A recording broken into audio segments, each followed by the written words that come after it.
America Iran ಮಧ್ಯೆ ಯುದ್ಧ ದಗದಗಿಸುತ್ತಿರುವ ನಡುವೆಯೂ ಭಾರತಕ್ಕೆ ದೊಡ್ಡ ರಾಜತಾಂತ್ರಿಕ ಗೆಲುವು ಸಿಕ್ಕಿದೆ.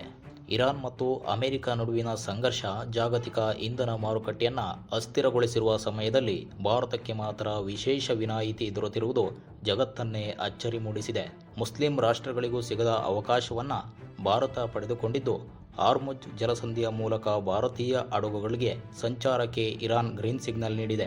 ಪ್ರಧಾನಿ ನರೇಂದ್ರ ಮೋದಿ ಅವರ ಚಾಣಾಕ್ಷ ರಾಜತಾಂತ್ರಿಕ ನಡೆ ಹಾಗೂ ವಿದೇಶಾಂಗ ಸಚಿವ ಎಸ್ ಜೈಶಂಕರ್ ಅವರ ಮಾತುಕತೆಯಿಂದ ಭಾರತಕ್ಕೆ ಮಹತ್ವದ ರಾಜತಾಂತ್ರಿಕ ಗೆಲುವು ಸಿಕ್ಕಿದೆ. ಅಷ್ಟಕ್ಕೂ ಇರಾನ್ ಭಾರತದ ನಡುವೆ ಮಾತುಕತೆ ಯಶಸ್ವಿ ಆಗಿದ್ದೇಗೆ, ಭಾರತಕ್ಕೆ ರಾಜತಾಂತ್ರಿಕ ಗೆಲುವು ಸಿಕ್ಕಿದ್ದೇಗೆ ಎಂಬುದರ ಬಗ್ಗೆ ಡೀಟೇಲ್ ಆಗಿ ನೋಡ್ತಾ ಹೋಗೋಣ. ಅದಕ್ಕೂ ಮುನ್ನ ನೀವು ನಮ್ಮ ಚಾನೆಲ್ ಸಬ್ಸ್ಕ್ರೈಬ್ ಆಗಿಲ್ಲ ಅಂದರೆ ಈ ಕೂಡಲೇ ಸಬ್ಸ್ಕ್ರೈಬ್ ಆಗಿ ಪಕ್ಕದ ಬೆಲ್ ಐಕಾನ್ ಕ್ಲಿಕ್ ಮಾಡಿ. ಈ ಬೆಳವಣಿಗೆಯಿಂದಾಗಿ ಸದ್ಯಕ್ಕೆ ಭಾರತೀಯರಿಗೆ ಇಂಧನ ಕೊರತೆ ಎದುರಾಗುವ ಪರಿಸ್ಥಿತಿ ಕಾಣಿಸುತ್ತಿಲ್ಲ. ಭಾರತಕ್ಕೆ ಅಗತ್ಯವಿರುವ ತೈಲ ಪೂರೈಕೆ ಮಧ್ಯಪ್ರಾಚ್ಯದ ದೇಶಗಳಿಂದ ನಿರಂತರವಾಗಿ ಬರುತ್ತಲೇ ಇರುತ್ತದೆ. ಇರಾನ್ ಮಾತ್ರವಲ್ಲದೆ ಸೌದಿ ಅರೇಬಿಯಾ ಸೇರಿ ಹಲವು ಮುಸ್ಲಿಂ ರಾಷ್ಟ್ರಗಳು ಭಾರತಕ್ಕೆ ಪ್ರಮುಖ ತೈಲ ಪೂರೈಕೆ ಮಾಡಲಿವೆ.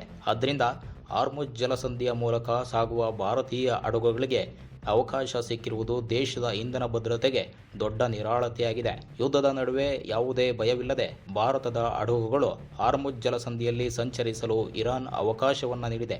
ಇಷ್ಟು ದಿನ ಸೌದಿ ಅರೇಬಿಯಾ, ಒಮಾನ್, ದುಬೈನಿಂದ ಬರುತ್ತಿದ್ದ ಹಡಗುಗಳಿಗೆ ಸಂಚರಿಸಲು ಇರಾನ್ ಅವಕಾಶವನ್ನು ನೀಡಿರಲಿಲ್ಲ. ಹಾರ್ಮುಜ್ ಜಲಸಂಧಿಯಲ್ಲೇ ಎಲ್ಲ ಹಡಗುಗಳನ್ನು ತಡೆದು ತನ್ನ ಪಾರುಪತ್ಯವನ್ನು ಸಾಧಿಸಿತ್ತು. ಹಡಗುಗಳು ಒಂದೇ ಒಂದು ಹೆಜ್ಜೆಯನ್ನು ಮುಂದಿಟ್ಟರೆ ಸಮುದ್ರದಲ್ಲೇ ನೆಲಬಾಂಬಿಟ್ಟು ಸ್ಫೋಟಿಸುವಂತಹ ಬೆದರಿಕೆಯನ್ನು ನೀಡಿತ್ತು. ಇಂತಹ ಪರಿಸ್ಥಿತಿಯಲ್ಲಿ ಭಾರತದ ಹಡಗುಗಳಿಗೆ ಸಂಚರಿಸಲು ಮಾತ್ರ ಇರಾನ್ ಅವಕಾಶವನ್ನು ನೀಡಿದೆ. ಹಿಂದೆ ಭಾರತದ ಜೊತೆಗೆ ಸಂಬಂಧ ಹೇಗಿದೆಯೋ ಅದನ್ನೇ ಮುಂದುವರಿಸಿಕೊಂಡು ಹೋಗಲು ಇರಾನ್ ಮುಂದಾಗಿದೆ. ಮೊನ್ನೆ ನಡೆದಂತಹ ಮಹತ್ವದ ಮಾತುಕತೆಯಲ್ಲಿ ಎಸ್ ಜೈಶಂಕರ್ ಹಾಗೂ ಇರಾನ್ ವಿದೇಶಾಂಗ ಸಚಿವ ಅಬ್ಬಾಸ್ ಅರಾಗ್ಚಿ ನಡುವೆ ಸಮಗ್ರ ಚರ್ಚೆ ನಡೆಯಿತು. ಈ ಮಾತುಕತೆಯ ನಂತರ ಇರಾನ್ ಸರ್ಕಾರವನ್ನು ಒಪ್ಪಿಸುವಲ್ಲಿ ಎಸ್ ಜೈಶಂಕರ್ ಯಶಸ್ವಿಯಾಗಿದ್ದಾರೆ. ರಾಜತಾಂತ್ರಿಕವಾಗಿ ಸೂಕ್ಷ್ಮವಾಗಿದ್ದ ಈ ವಿಷಯದಲ್ಲಿ ಭಾರತ ತನ್ನ ನಿಲುವನ್ನು ಸ್ಪಷ್ಟವಾಗಿ ಮಂಡಿಸಿದ್ದು, ಅದರ ಪ್ರತಿಫಲವಾಗಿ ಭಾರತೀಯ ಹಡಗುಗಳಿಗೆ ವಿಶೇಷ ಅನುಮತಿ ಸಿಕ್ಕಿದೆ. ಹಾರ್ಮುಜ್ ವಿಶ್ವದ ಅತ್ಯಂತ ಮಹತ್ವದ ಸಮುದ್ರ ಮಾರ್ಗಗಳಲ್ಲಿ ಒಂದಾಗಿದ್ದು, ಜಾಗತಿಕ ತೈಲ ಸಾಗಣೆಯ ದೊಡ್ಡ ಭಾಗ ಈ ಜಲಸಂಧಿಯ ಮೂಲಕವೇ ಸಾಗುತ್ತದೆ. ಯುದ್ಧದ ಹಿನ್ನೆಲೆ ಇರಾನ್ ಈ ಮಾರ್ಗದಲ್ಲಿ ಕಠಿಣ ನಿಯಮಗಳನ್ನು ಜಾರಿಗೊಳಿಸಿತ್ತು. ಅಮೆರಿಕ, ಯುರೋಪ್ ಸೇರಿ ಹಾಗೂ ಇಸ್ರೇಲ್ ದೇಶಗಳ ಹಡಗುಗಳಿಗೆ ಸಂಚಾರಕ್ಕೆ ತಡೆಯನ್ನು ವಿಧಿಸಿತ್ತು. ಅಲ್ಲದೆ ಜಲಮಾರ್ಗದಲ್ಲಿ ಮೈನ್ಸ್, ಡ್ರೋನ್ ದಾಳಿ ಸೇರಿದಂತೆ ಕಠಿಣ ಎಚ್ಚರಿಕೆಗಳನ್ನು ಕೂಡ ನೀಡಿದೆ. ಆದರೆ ಈ ಪರಿಸ್ಥಿತಿಯಲ್ಲೇ ಭಾರತೀಯ ಹಡಗುಗಳಿಗೆ ಮಾತ್ರ ಸುರಕ್ಷಿತವಾಗಿ ಸಂಚರಿಸಲು ಅವಕಾಶವನ್ನು ನೀಡಿರುವುದು ಭಾರತಕ್ಕೆ ದೊರೆತಿರುವಂತಹ ವಿಶೇಷ ಸ್ಥಾನಮಾನವೆಂದೇ ಪರಿಗಣಿಸಲಾಗುತ್ತಿದೆ.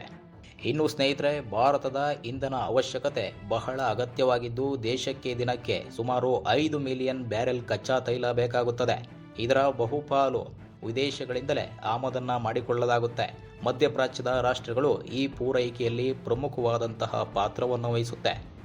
ವಿಶೇಷವಾಗಿ ಇರಾನ್ ಮತ್ತು ಸೌದಿ ಅರೇಬಿಯಾ ಭಾರತಕ್ಕೆ ತೈಲ ಪೂರೈಕೆಯಲ್ಲಿ ಪ್ರಮುಖ ಪಾಲುದಾರ ದೇಶಗಳು. ಆದ್ದರಿಂದ ಈ ಸಮುದ್ರ ಮಾರ್ಗ ಸುರಕ್ಷಿತವಾಗಿರುವಂಥದ್ದು ಭಾರತದ ಇಂಧನ ಭದ್ರತೆಗೆ ಅತ್ಯಂತ ಅಗತ್ಯವಾಗಿದೆ. ಮಧ್ಯಪ್ರಾಚ್ಯದಲ್ಲಿ ಯುದ್ಧದ ಒತ್ತಡ ಹೆಚ್ಚುತ್ತಿರುವ ಸಮಯದಲ್ಲಿಯೂ ಪ್ರಧಾನಿ ನರೇಂದ್ರ ಮೋದಿ ಅತ್ಯಂತ ಎಚ್ಚರಿಕೆಯಿಂದ ಮತ್ತು ಸಮತೋಲನದ ರಾಜತಾಂತ್ರಿಕ ನಡೆ ಅನುಸರಿಸಿದ್ದಾರೆ. ಒಂದೆಡೆ ಅಮೆರಿಕ ಮತ್ತು ಪಶ್ಚಿಮ ರಾಷ್ಟ್ರಗಳೊಂದಿಗೆ ಭಾರತದ ತಂತ್ರಜ್ಞಾನದ ಸಂಬಂಧಗಳನ್ನು ಕಾಪಾಡಿಕೊಂಡು ಬಂದರೆ, ಮತ್ತೊಂದು ಕಡೆ ಇರಾನ್ ಸೇರಿದಂತೆ ಮಧ್ಯಪ್ರಾಚ್ಯದ ರಾಷ್ಟ್ರಗಳ ಜೊತೆಗಿನ ನಂಟನ್ನು ಕೂಡ ಉಳಿಸಿಕೊಂಡಿದ್ದಾರೆ. ನೇರವಾಗಿ ಯಾವುದೇ ದೇಶದ ಪರವಾಗಿ ನಿಲ್ಲದೆ ಸಂವಾದ ಮತ್ತು ಸಮತೋಲನದ ಮೂಲಕ ಭಾರತಕ್ಕೆ ಬೇಕಾದ ಫಲಿತಾಂಶವನ್ನು ತಂದುಕೊಡುವ ತಂತ್ರವನ್ನು ಮೋದಿ ಅನುಸರಿಸಿದ್ದಾರೆ. ಇದೇ ಕಾರಣದಿಂದ ಸಂಕಷ್ಟದ ಪರಿಸ್ಥಿತಿಯಲ್ಲೂ ಕೂಡ ಭಾರತ ತನ್ನ ಇಂಧನ ಭದ್ರತೆಯನ್ನು ಕಾಪಾಡಿಕೊಳ್ಳುವಲ್ಲಿ ಯಶಸ್ವಿಯಾಗಿದೆ. ಈ ಹಿನ್ನೆಲೆಯಲ್ಲಿ ವಿದೇಶಾಂಗ ಸಚಿವ ಎಸ್ ಜೈಶಂಕರ್ ಅವರಿಗೆ ಸ್ಪಷ್ಟವಾದಂತಹ ರಾಜತಾಂತ್ರಿಕ ದಿಕ್ಕು ನೀಡಿದ ಪ್ರಧಾನಿ ಮೋದಿ ಇರಾನ್ ಜೊತೆ ನೇರ ಮಾತುಕತೆ ನಡೆಸುವ ಮೂಲಕ ಸಮಸ್ಯೆಗೆ ಪರಿಹಾರವನ್ನು ಕಂಡುಕೊಳ್ಳುವಲ್ಲಿ ಯಶಸ್ವಿಯಾಗಿದ್ದಾರೆ. ಜಾಗತಿಕ ರಾಜಕೀಯದಲ್ಲಿ ಒತ್ತಡ ಹೆಚ್ಚಾಗಿದ್ರೂ ಕೂಡ ಭಾರತ ತನ್ನ ರಾಷ್ಟ್ರೀಯ ಹಿತಾಸಕ್ತಿಯನ್ನು ಮೊದಲಿಗೆ ಇಟ್ಟುಕೊಂಡು ಕಾರ್ಯವನ್ನು ನಿರ್ವಹಿಸಿದೆ. ಇದರ ಫಲವಾಗಿ ಹಾರ್ಮುಜ್ ಮೂಲಕ ಭಾರತೀಯ ಹಡಗುಗಳಿಗೆ ವಿಶೇಷ ಅವಕಾಶ ಸಿಕ್ಕಿದೆ. ಇದು ಮೋದಿ ಸರ್ಕಾರದ ಚಾಣಾಕ್ಷ ರಾಜತಾಂತ್ರಿಕತೆಯ ಮತ್ತೊಂದು ಉದಾಹರಣೆಯಾಗಿದೆ. ಈ ಬೆಳವಣಿಗೆಯಿಂದಾಗಿ ಸದ್ಯಕ್ಕೆ ದೇಶದೊಳಗೆ ಯಾವುದೇ ಇಂಧನ ಸಂಕಷ್ಟ ಎದುರಾಗುವಂತಹ ಸಾಧ್ಯತೆ ಇಲ್ಲ ಎಂದು ತಜ್ಞರು ಕೂಡ ಅಭಿಪ್ರಾಯವನ್ನು ಪಟ್ಟಿದ್ದಾರೆ. ಹೋಟೆಲ್ಗಳು, ಹಾಸ್ಟೆಲ್ಗಳು ಮತ್ತು ಕೈಗಾರಿಕೆಗಳು ಹಾಗೂ ಮನೆ ಮಠಗಳಿಗೆ ಅಗತ್ಯ ಇರುವಂತಹ LPG ಮತ್ತು ಇಂಧನ ಪೂರೈಕೆ ಯಥಾವತ್ತಾಗಿ ಮುಂದುವರಿಯಲಿದೆ. ಸಾಮಾನ್ಯವಾಗಿ ಜನರಿಗೆ ಸಿಲಿಂಡರ್ ಕೊರತೆ ಅಥವಾ ಇಂಧನ ಅಡಚಣೆ ಎದುರಾಗುವಂತಹ ಭೀತಿ ಸದ್ಯಕ್ಕೆ ಇಲ್ಲ ಎಂಬುದು ಸ್ಪಷ್ಟವಾಗಿದೆ. ಒಟ್ಟಾರೆ ಯುದ್ಧ ತೀವ್ರ ಪರಿಸ್ಥಿತಿಯಲ್ಲಿಯೇ ಭಾರತ ತನ್ನ ರಾಜತಾಂತ್ರಿಕ ಶಕ್ತಿಯನ್ನು ಮತ್ತೊಮ್ಮೆ ಸಾಬೀತುಪಡಿಸಿದೆ. ಆತಂಕದಲ್ಲಿದ್ದ ಭಾರತೀಯರಿಗೆ ಮೋದಿ ಸರ್ಕಾರ ಕೊನೆಗೂ ಗುಡ್ ನ್ಯೂಸ್ ಅನ್ನು ನೀಡಿದೆ.